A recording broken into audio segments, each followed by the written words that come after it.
ते तुमचे हे कुठे गेले, मित्र कुठे गेले, हे बाकी लोक कुठे गेले? घरी गेले का? अध्यक्ष महोदय, मगाशी मी सभागृहात नव्हतो मी मगाशी ते चर्चा चालू होती ती, मंत्र्यांनी मला सांगितलं आणि तुम्ही तसे निर्देश देखील दिलेले आहेत. मला एवढंच सांगायचं आहे की सभागृहाचं कामकाज जे आहे तुमच्या अध्यक्षतेखाली चालतं. आज मी त्यांना सांगू इच्छितो की काल जो एक जोर का झटका धीरे से लगा है, त्यामुळे त्यांचं मानसिक संतुलन बिघडलेलं आहे. आणि दुसरी गोष्ट, मानसिक संतुलन बिघडलंय आणि त्यामुळे आता आणखी झटके लागणार आहेत. अध्यक्ष महोदय, तुम्ही सभागृहाचं कामकाज नियमानुसार चालवता आणि आजपर्यंत तुम्ही दिलेले निर्देश आणि तुमच्या अध्यक्षतेखाली या सगळ्या विरोधी पक्षाला देखील त्यांचे मांडण्यासाठी, प्रश्न मांडण्यासाठी जो काही वेळ देता तो आतापर्यंत कधी विजय भाऊ दिला होता का? आणि दुसरी गोष्ट, राज्यमंत्री असतात, एखाद्या प्रश्नाला, एखाद्या लक्षवेधीला अतिशय व्यवस्थित न्याय मिळाला पाहिजे, म्हणून तुम्ही हे जे काय कामाचं वाटप तुमच्या अध्यक्षतेखाली झालेलं आहे आणि ज्या ज्या वेळेस राज्यमंत्री जेव्हा प्रश्नाचं उत्तर द्यायला कधी त्याच्याकडून अधिक कमी जादा माहिती मिळते त्यावेळेस स्वतः मंत्री असतात, मी स्वतः येतो, मुख्यमंत्री स्वतः येऊन उत्तर देतात आणि त्यामुळे हे कलेक्टिव्ह आमची रिस्पॉन्सिबिलिटी आहे, जबाबदारी आहे. त्यामुळे काय आता काय झालंय, त्यांच्याकडे मुद्दे नाही आहे, ते डेस्परेट झालेले आहेत, फ्रस्ट्रेट झालेले आहेत आणि आता त्यांचं मानसिक संतुलन बिघडलेलं आहे. त्यामुळे आता ते नाही आहेत. नाही तर मी बोललो असतो, कोण होता असं तू, काय झाला असं तू, अरे वेड्या असा वाया गेला असं तू, अरे काय. त्यामुळे अध्यक्ष महोदय, त्यांना जे जे काही प्रश्नांचे उत्तर पाहिजे त्यासाठी सभागृहात थांबले पाहिजेत आणि म्हणून प्रत्येक प्रश्नाचं उत्तर द्यायला सरकार समर्थ आहे. बिलकुल आम्ही समर्थ आहोत.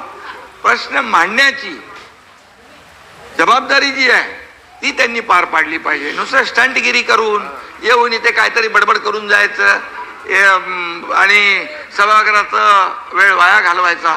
आणि म्हणून मी आपल्याला सांगतो, विजय भाऊ तुम्ही समजदार आहे, तिथे जयंतराव, नाना भाऊ, हे तुम्ही बी त्यांच्या नादाला लागले, काय पोराटोरांच्या नादाला लागतात असं काय. त्यामुळे अध्यक्ष महोदय, पूर्णपणे या ठिकाणी सभागृहामध्ये विरोधी पक्ष जे जे काही या शेतकऱ्यांचे प्रश्न मांडा, या महाराष्ट्रातल्या जनतेचे प्रश्न मांडा, जिथे शेतकऱ्यांच्या अडचणी आहेत ते प्रश्न मांडा, त्याला उत्तर द्यायला आम्ही लोक खंबीर आहोत.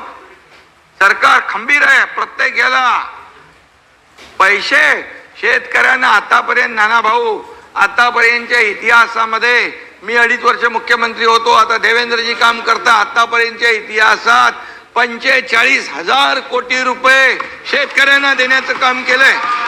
15,000 रुपये नुकसान भरपाई.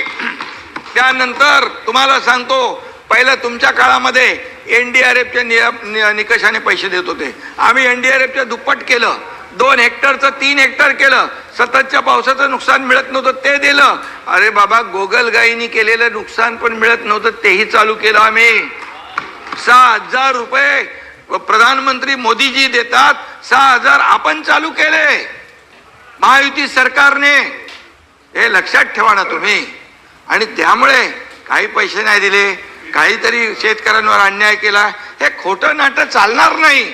महाराष्ट्रातल्या जनतेने दाखवून दिलेलं आहे, जागा तुमची, तुम्हाला बोलत नाही, जागा दाखवून दिलेली आहे. आता ही एकदम अशी होत चालली आहे, अगदी इकडे आता इकडे बाहेर पडतील तिकडे. आणि त्यामुळे मी आपल्याला सांगतो, अध्यक्ष महोदयांचा निर्णय अंतिम असतो. अध्यक्ष महोदयांचा निर्णय चुकीचा, अरे तुम्हाला काय बोलायचा अधिकार आहे? अध्यक्ष महोदय, जे नियमाने हे सभागृह चालतं, हे सभागृह सार्वभौम आहे, याचं पावित्र्य राखणं आपलं काम आहे. त्यामुळे आम्ही सगळं काय सर्व 19 ते 22 काय होतं तुम्ही लक्षात, तुम्ही होते ना जयंतराव, 19 ते 22 काय परिस्थिती होती? सांगायची सगळी उत्तर द्यायला. उत्तर द्यायला कोण सांगायचं? यांना सांगायचे उत्तर. अरे बाबा, सभागृहात तरी बसायची का लोक? सभागृहात तरी बसायचे का? अरे म्हणून मी सांगतो, जरा थोडं मागे वळून बघावं, आत्मपरीक्षण करावं आणि आत्मचिंतन करावं. जो जो जो जो शीशे के घर में रहते और दूसरे के घर पे पत्थर नहीं फेंका करते. त्याला समजून सांगा जयंतराव. समझ के लेने दो, नहीं तो पूरे